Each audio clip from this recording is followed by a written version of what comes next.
Allora, rieccoci con Gino Ferraresso. La questione che stavamo affrontando, abbiamo ancora una decina di minuti a disposizione, è quella di far fronte a un numero molto elevato di persone non autosufficienti a fronte di pochi posti disponibili, cioè poi disponibili, che sono già occupati tra le altre cose, no? Chiaro. Quindi vuol dire che dobbiamo fondamentalmente, da un lato, aumentare i posti letto, tra virgolette, sanitari, Sì, dando un adeguato sostegno economico ovviamente alle famiglie, perché come si diceva, comunque anche se c'è il contributo da parte della regione per una parte di questi, alla fine insomma una casa di riposo comunque costa.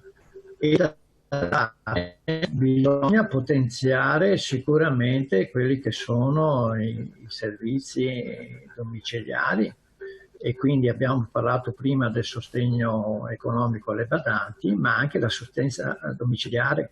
Adesso il governo ha stanziato circa 3 miliardi e 2 con il decreto rilancio per quanto riguarda la sanità. Di questi 3 miliardi e 2, circa 1 miliardo va per l'assistenza territoriale e anche domiciliare. L'obiettivo del governo è quello di aumentare la copertura dell'assistenza domiciliare in tutta l'Italia, compreso nel Veneto. Noi controlleremo molto, come dire, staremo molto attenti su come vengono utilizzate queste risorse. Abbiamo una quantità di risorse importante e sarebbe veramente un peccato se le risorse poi insomma si perdono da qualche altra parte. assolutamente sì. Quindi abbiamo un'opportunità anche di avere delle risorse che ieri non avevamo, di aumentare questa copertura insomma della domiciliarità.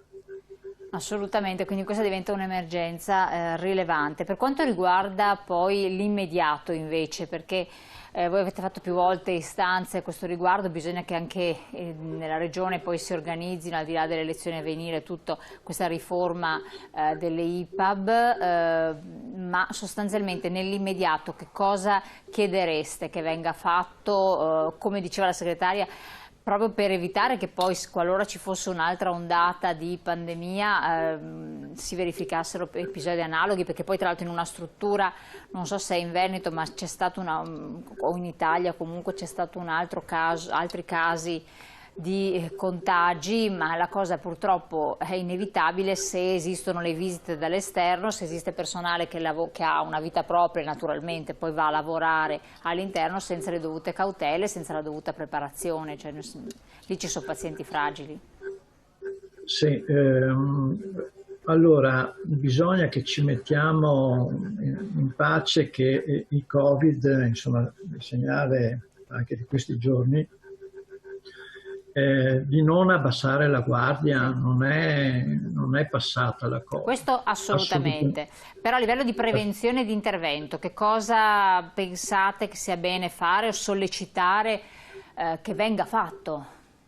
Allora, la Regione Veneto ha emanato, come altre regioni, delle disposizioni per quanto riguarda l'accesso nelle strutture sia di nuovi ospiti Sì. e sia per quanto riguarda i visitatori. Quindi per quanto riguarda i visitatori la misurazione della temperatura, la sottoscrizione di un patto a struttura presenziale e visitatori, nel quale si dichiara esplicitamente di non aver avuto negli ultimi giorni febbre alta, di non avere il Covid e via dicendo, come si fa in qualsiasi, insomma, quando si ha l'accesso in qualsiasi struttura ospedaliera. Quindi bisogna stare attenti, poi avere l'accortezza di osservare scrupolosamente quelle che sono il distanziamento, che è la mascherina, che è la pulizia delle mani. E per quanto riguarda i visitatori,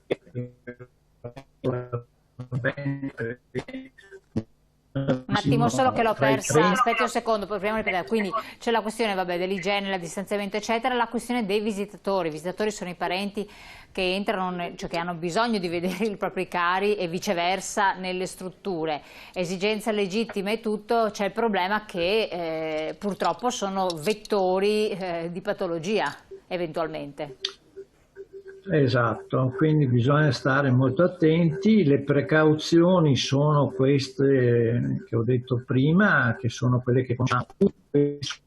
L'impatto viene chiamato così tra chi entra nella struttura e la casa di riposo, dove chi entra dichiara esplicitamente di non avere problemi, come dire, di Covid. Dopo è anche vero che uno può essere anche asintomatico. Infatti c'è questo problema qui. No, perché a quello volte... Sì. è difficile, come dire, trovare un equilibrio tra come dire, il proteggere la struttura, le persone che sono dentro la struttura e il rapporto essenziale, importante, umano tra i parenti e le persone che sono dentro alla struttura. Su questo l'equilibrio va osservando scrupolosamente le norme che ci sono, sapendo che può succedere che qualche problema ci sarà. Recentemente, lo diceva lei, nella casa di riposo di Rossano Veneto, una persona ospitata in questa struttura è uscita per andare a pranzo con i parenti e è ritornata col Covid. Sì. E quindi adesso tutta la casa di riposo, insomma, è sotto osservazione.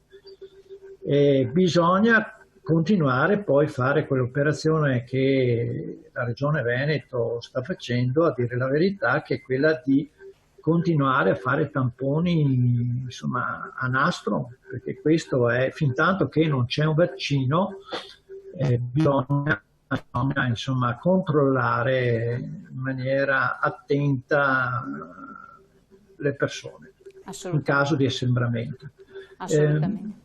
No, ma poi bisogna anche responsabilizzare, continuare a responsabilizzare anche i nipoti di queste persone anziane, certo, perché i nipoti sono quelli che vabbè, hanno i maggiori contatti, sono magari vettori sani, corrono meno rischi, asintomatici. Esatto. Se mi permette, Elena, io vorrei lanciare anche un allarme, un invito. Sì. Allora, ci stiamo avvicinando, come diceva la segretaria Elena, all'autunno, e tutti quanti dicono ma l'autunno non si sa ancora, potrebbe essere, sì, insomma, fonte nuovamente di una pandemia.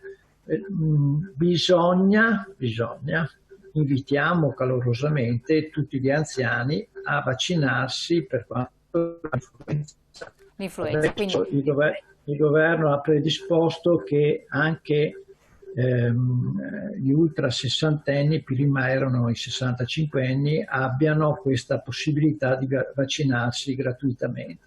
Quindi vaccinarsi per l'influenza, assolutamente. Io la ringrazio, non abbiamo più tempo a disposizione, quindi formarsi proprio un medico di medicina generale, un medico di base per intendersi, per questo vaccino poi autunnale sull'influenza, intanto che non c'è l'altro vaccino, in modo che almeno ci sia un po' più tutelati. Gino Ferraresso, la ringrazio moltissimo per questo collegamento, per il suo contributo. Grazie a voi.